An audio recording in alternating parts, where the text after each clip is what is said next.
সময়কে যেন হার মানিয়েছেন ঢালিউড সুপারস্টার শাকিব খান। নায়কের নতুন লুক দেখে চমকে গেছেন অনেকেই। ফিরে গেছেন ২২ বছর পেছনে। ২০০৩ সালে মুক্তিপ্রাপ্ত ওরা দালাল সিনেমায় মুখে গোঁফ, চোখে আত্মবিশ্বাস আর দৃঢ় চেহারায় পর্দায় হাজির হয়েছিলেন শাকিব।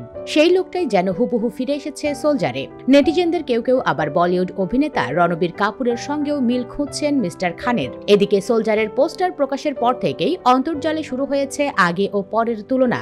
সব মিলিয়ে নায়কের এই রূপ নস্টালজিক করে তুলেছে শাকিবিয়ানদের। তাদের মতে টাইম ট্রাভেল করছেন শাকিব খান। দেশের সাধারণ মানুষের যে চিন্তা চেতনা আছে, সাধারণ মানুষের যে আকাঙ্ক্ষা আছে, আমার মনে হয় যদি দেশের যে সবচেয়ে জনপ্রিয় অভিনেতা ওনার মাধ্যমে যদি সেই গল্পটা বলা যায়, তাহলে মানুষ খুবই কানেক্ট করবে। সম্প্রতি রাজধানীতে শুরু হয়েছে সোলজারের দৃশ্য ধারণ। এই মিশনে তার সঙ্গী হয়েছেন ছোট পর্দার প্রিয় মুখ তানজিন তিশা। দেশপ্রেমীর গল্পে শাকিব খানের এই সিনেমায় গুরুত্বপূর্ণ চরিত্রে থাকছেন তৌকির আহমেদ, তারিক আনাম খানের মতো শক্তিমান অভিনয় শিল্পীরা। প্রচলিত ধারার বাইরে ঈদ মৌসুম ছাড়াই মুক্তি পাবে সিনেমাটি।